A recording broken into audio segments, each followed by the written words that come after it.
I'm 11 Alive storm tracker and meteorologist Melissa Nord. There was a strong, shallow earthquake in Haiti this morning. Preliminary estimates magnitude 7.2, but the depth only 6 miles under the surface. And this is a very shallow depth. So when you have shallow earthquakes like this, those seismic waves reach the surface very quickly, and it can be more abrupt, almost like a bomb going off in terms of the shaking just out of nowhere. It doesn't take as long for those seismic waves to go through the Earth's crust and reach it to the surface, but rather it happens very abruptly, and it can be very intense shaking that you get with very shallow earthquakes such as this one. For perspective, this is kind of the location, the yellow circles of where today's main earthquake and aftershocks are versus the 2010 quake, which was closer to the capital city of Port-au-Prince. Now, why is Haiti and the island of Hispaniola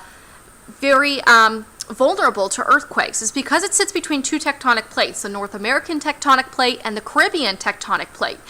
And within the island of Hispaniola, you have some smaller faults. And the one that the 2010 quake was, and the one from this morning likely was as well, was along this Enriquillo fault. Now, this type of fault, we have different types of earthquakes that can happen. This type of fault is a strike-slip fault. So if you think about the two little plates along the fault zone, they move like this.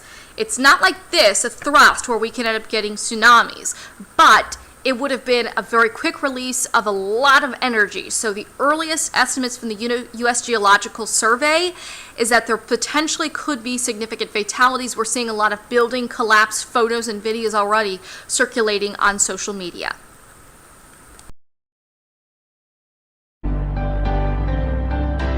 This is Real News Media TV, coverage you can trust. Please like, share, subscribe, and hit the notification bell. Select all for daily news updates. Major earthquake felt across Jamaica. A major earthquake rattled Jamaica at approximately 7:20 a.m. on Saturday. The quake has so far been reportedly felt in Kingston and St. Andrew, St. Catherine, St. James, St. Elizabeth, St. Anne, Westmoreland, Trelawney, Manchester, and Clarendon. We will have more on the magnitude of the earthquake later this evening.